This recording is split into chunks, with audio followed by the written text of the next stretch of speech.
आप देख रहे हैं लाइव इंडिया हर पल। पश्चिम बंगाल के सोनारपुर में टीएमसी सांसद अभिषेक बनर्जी पर उस समय स्थानीय लोगों ने हमला किया जब वे चुनाव के बाद पीड़ितों के परिवारों से मिलने सोनारपुर गए थे। टीएमसी सांसद अभिषेक बनर्जी ने कहा कि वे मुझे मारना चाहते थे। पूरी घटना कैमरे में कैद हो गई है। हम इस बारे में हाईकोर्ट को जरूर बताएंगे। उन्होंने कहा है कि हम गवर्नर को भी इस बारे में बताएंगे और इस बात को जोर देकर उन्होंने कहा कि मैं कोर्ट जरूर जाऊंगा। Nothing. They want to kill me. They want to kill me. এরা আমাদের প্রাণে মারতে চায়। মেরে দিক আমার মৃতদেহ উদ্ধার হোক এখান থেকে, কিন্তু আমি জায়গা ছেড়ে যাব না। আমি সঞ্জুর বৃদ্ধ বাবা মাকে এই অবস্থায় ছেড়ে যাব না যতক্ষণ না ফোর্স এসে রিকভার করবে। আমাদের এখানে যারা প্রতিনিধিরা রয়েছে আমি বলবো থানায় আবার ফোন করো, মেসেজ করো, ফোর্সের জন্য রিকোয়েস্ট করো। যদি না পাঠায় হোয়াটসঅ্যাপ পাঠিয়ে এটা অন রেকর্ড থাকুক। পুরো ঘটনার ভিডিওগ্রাফি রয়েছে। আমি হাইকোর্টের দৃষ্টি আকর্ষণ করছি, আমি রাজ্যপালের দৃষ্টি আকর্ষণ করছি। কি বাংলার পরিস্থিতি, এখানে প্রায় 50 জন সংবাদ মাধ্যমের প্রতিনিধিরা রয়েছে, দরজা ভাঙার চেষ্টা করছে, পুলিশের একটা লোক নেই। কি পরিস্থিতি হয়েছে আপনারা দেখুন। I will definitely move to court. वहीं कांग्रेस नेता उदित राज ने टीएमसी सांसद अभिषेक बनर्जी पर हुए हमले पर कहा है कि मैं इस घटना की निंदा करता हूं और इस तरह से हमला नहीं होनी चाहिए। जब से बीजेपी सत्ता में आई है सुरक्षा को वे अपनी बपौती समझती है। उन्होंने कहा कि बीजेपी में जो शामिल होने वाला नेता होता है उसे पहले ही वे सुरक्षा दे देते हैं। अभिषेक बनर्जी के पास सुरक्षा होनी चाहिए थी, सुरक्षा न होने की वजह से ये हमला हुआ है। मैं निंदा करता हूं इस घटना का और इस तरह से हमला नहीं होना चाहिए था।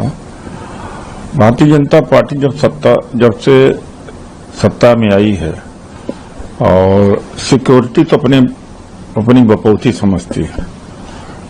बीजेपी में जो आने वाला होता है उसको पहले सिक्योरिटी प्रोवाइड कर देते हैं और जो आता है तो उसको और अपग्रेड कर देते हैं। और विपक्ष को मैक्सिमम जगहों पर सिक्योरिटी छीन लिया है। तो अभिषेक बनर्जी के पास सिक्योरिटी होनी चाहिए थी और सिक्योरिटी न होने की वजह से इस तरह से हमला हुआ है।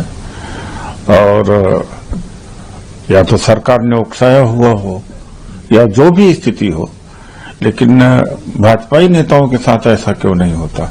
मेरी खुद सिक्योरिटी 2009 में दी गई थी Y+, और जब मैं बीजेपी छोड़ा तो वापस कर लिया गया। तो ये विपक्ष के साथ में ऐसा पक्षपात किया जा रहा है। पूरे मामले को लेकर जेडीयू नेता राजू रंजन प्रसाद ने टीएमसी सांसद अभिषेक बनर्जी पर हुए हमले पर कहा कि वामपंथी पार्टी की अराजकता से जब टीएमसी ने बंगाल को मुक्त कराया तो लोगों को उम्मीदें थी कि जो वामपंथी शासनकाल की मुश्किलें कम होंगी, लेकिन वो कई गुना बढ़ गई। बंगाल की संस्कृति में राजनीतिक विरोधियों पर हमले का प्रचलन बढ़ा है। अनेक बार हमने ऐसा होते देखा है। टीएमसी ने अराजक रवैये को अंजाम दिया जिससे हालात बिगड़ते चले गए। लेकिन सबसे महत्वपूर्ण बात यह है कि जनता ने अपना मत बीजेपी को दिया और बीजेपी की सरकार वहां बनी है। इसलिए वो फर्क बीजेपी को कुछ कड़े फैसले लेकर तय करना होगा। जिसने भी ऐसा किया है उसने कहीं न कहीं कानून व्यवस्था को लेकर सवाल खड़े करने का प्रयास किया है, लेकिन शुभेंदु अधिकारी की सरकार कार्रवाई करेगी। देखिए, जो पश्चिम बंगाल का रक्त चरित्र जिस तरीके का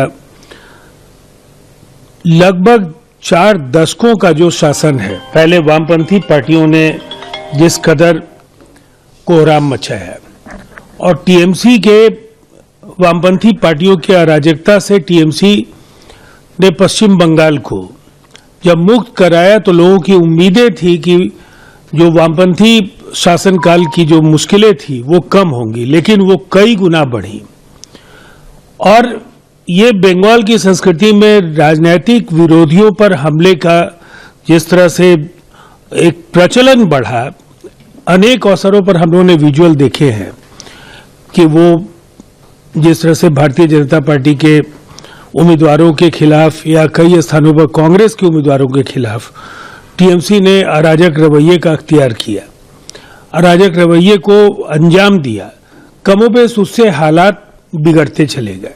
लेकिन सबसे जो महत्वपूर्ण बात है कि भारतीय जनता पार्टी की सरकार बनी है और जनता ने सभी विकल्पों में से बीजेपी को चुना है, तो फिर वो फर्क भारतीय जनता पार्टी को कुछ कड़े फैसले लेकर के तय करना होगा। ममता बनर्जी ने ये भी कहा है कि अस्पताल पर भी सत्ता में बैठे लोगों के द्वारा दबाव बनाया जा रहा है ताकि अभिषेक बनर्जी का इलाज सही तरीके से न हो सके। देखिए, उस कदर ये गंभीर मसला नहीं है। हम लोगों ने भी पूरी घटना के विजुअल्स देखे हैं। हमला जिन लोगों ने भी किया, ये कायरतापूर्ण कार्रवाई थी, लेकिन इस कदर भी जख्मी नहीं है अभिषेक बनर्जी कि उनकी चिकित्सा में कोताही बरतने का कोई आरोप लगे। अखिलेश यादव ने भी इसे बड़ी साजिश बताया। देखिए, जिसने भी किया है उसने कहीं न कहीं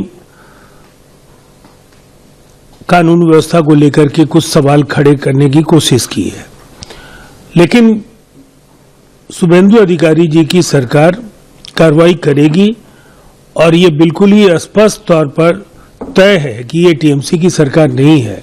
जो बदलाव जनता ने भारतीय जनता पार्टी को जनादेश देकर के वहां स्थापित किया है, तो वो फर्क टीएमसी और बीजेपी का जरूर दिखेगा।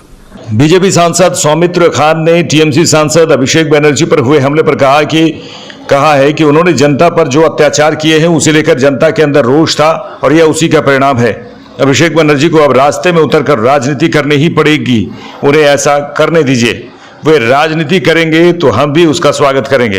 बीजेपी सांसद सौमित्र खान ने टीएमसी सांसद अभिषेक बनर्जी पर हुए हमले पर इस बात को भी लेकर जोर देकर कहा कि अभिषेक बनर्जी ने डीजे बजाने को लेकर जो बयान दिया था यह उसी का फल है, इसमें बीजेपी की कोई भूमिका नहीं है। अरे भाई साहब, हाथ रखने की जरूरत ही नहीं है। अभिषेक बंदोबस्त जो डीजे बजाने का डीजे का बात कर रहा था ना, उसी का फल है।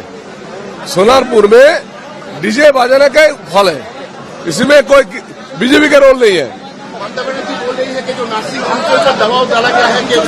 अरे भाई, उसका कुछ नहीं हुआ है। उसको अच्छा से वॉशरूम जाके वॉश करना चाहिए था, और नहीं तो गोबर जल देना चाहिए था। देखो, पब्लिक का रोष था, पब्लिक का ऊपर जो अत्याचार किया है उसी का फलस्वरूप इसको मिला है। लेकिन जो भी है, अभिषेक को भी रास्ते उतर के पॉलिटिक्स करना पड़ेगा, उसको करने दीजिए। वो पॉलिटिक्स करेंगे, हम लोग भी उसको स्वागत करेंगे, पब्लिक स्वागत करेंगे।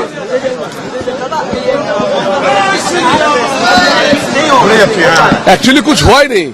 उसका ऊपर जो अंडा फेंका हुआ है, उसका बदबू से उसका स्नान करने से ठीक हो जाएगा।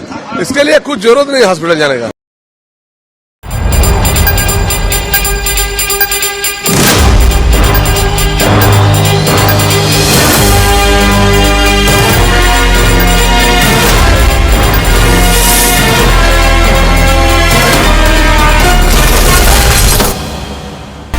आप देख रहे हैं लाइव इंडिया हर पल।